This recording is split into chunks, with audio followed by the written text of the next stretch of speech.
আজকে জেলা প্রশাসক ও অভিজ্ঞ জেলা ম্যাজিস্ট্রেট মানিকগঞ্জ স্যারের দিক নির্দেশনায় আজকে অভিযানটি পরিচালনা করা হয়। আমরা দীর্ঘদিন ধরে আমাদের কাছে বিভিন্ন অভিযোগ আসছিল যে হাসপাতালে যে দালালদের দৌরাত্ম্য নিয়ে, তো সেটা নিয়ে আজকে আমরা আমাদের কোম্পানি কমান্ডেন্ট মানিকগঞ্জ আর আমাদের সিভিল সার্জন মহোদয় প্রতিনিধি প্রসিকিউশনে আজকে আমরা কিছু দালাল সদস্যদের চক্রের সদস্যদের আইডেন্টিফাই করেছি এবং তাদেরকে মামলার আওতায় এনেছি। আমাদের আইডেন্টিফাইড সদস্যদের মধ্যে 8 জন ছিল মহিলা, 4 জন পুরুষ। তাদেরকে আমরা সাজা দিয়েছি। তাদেরকে প্রাইমারিলি আমরা 3 দিনের জন্য তাদেরকে বিনাশ্রম কারাদণ্ডে দণ্ডিত করেছি দণ্ডবিধি 1860 সেকশন অনুযায়ী। তারা সবাই অভিযোগ স্বীকার করেছেন। তাদের বিরুদ্ধে অভিযোগ ছিল যে তারা সরকারি কর্মচারীদের যে স্বাস্থ্য সেবা যে প্রক্রিয়াটা, সেখানে তারা বিভিন্নভাবে আমাদের রোগীদেরকে বা আমাদের ভোক্তাদেরকে প্ররোচিত করে তাদেরকে বিভিন্ন খাতে প্রভাবিত করছিল, তাতে করে রোগীরা হেনস্থার শিকার হচ্ছিল। তারা সকলেই তাদের অভিযোগ স্বীকার করেছেন এবং তাদের স্বীকারোক্তির ভিত্তিতে মোবাইল কোর্টের নিয়ম অনুযায়ী তাদের বিরুদ্ধে মামলা পরিচালনা করে তাদেরকে 3 দিনের বিনাশ্রম কারাদণ্ডে দণ্ডিত করা হয়েছে। আর একজন থেকে আমরা বস্তুকে আদায় করেছি তার দালালদের সংশ্লিষ্টতার জন্য, আর আমরা একজনকে সতর্ক করেছি। আজকের অভিযানের সামারি হলো এটা। আপনাদের এখন জিজ্ঞেস করুন। ক্লিনিক মালিকদের বিপক্ষে কোনো ব্যবস্থা গ্রহণ করবেন কিনা?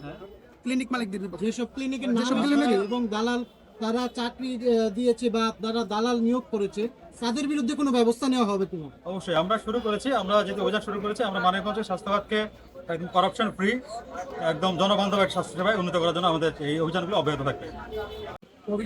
আমি মেজর সাদমান সিপিসি 3 মানিকগঞ্জের কোম্পানি কমান্ডার।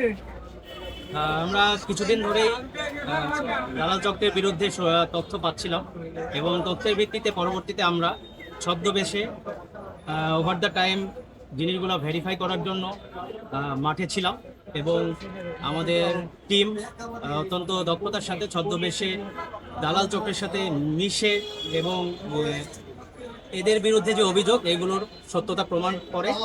সত্যতা প্রমাণের ভিত্তিতে আমরা শিওর হয়ে অতঃপর এই অপারেশনটা প্ল্যান করি এবং জেলা ম্যাজিস্ট্রেটের সহায়তায় আমরা অপারেশন পরিচালনা করি।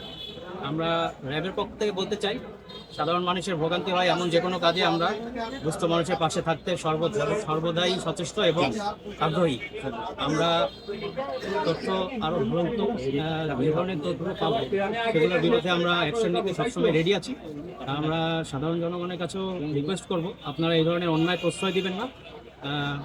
আপনারা আইনশৃঙ্খলা বাহিনীকে তথ্য দিয়ে হোক, যেভাবে হোক সাহায্য করবেন, তাহলে আমরা আপনাদেরকে সাহায্য করতে পারব। ভবিষ্যতেও যদি আমরা এই ধরনের পাই, আমরা আবার অভিযান পরিচালনা করব এবং এছাড়াও আরও যদি অন্য কোথাও এই ধরনের ঘটনা চলমান থেকে থাকে, আমরা সেগুলোর বিরুদ্ধেও ব্যবস্থা নেওয়ার জন্য প্রস্তুত আছি।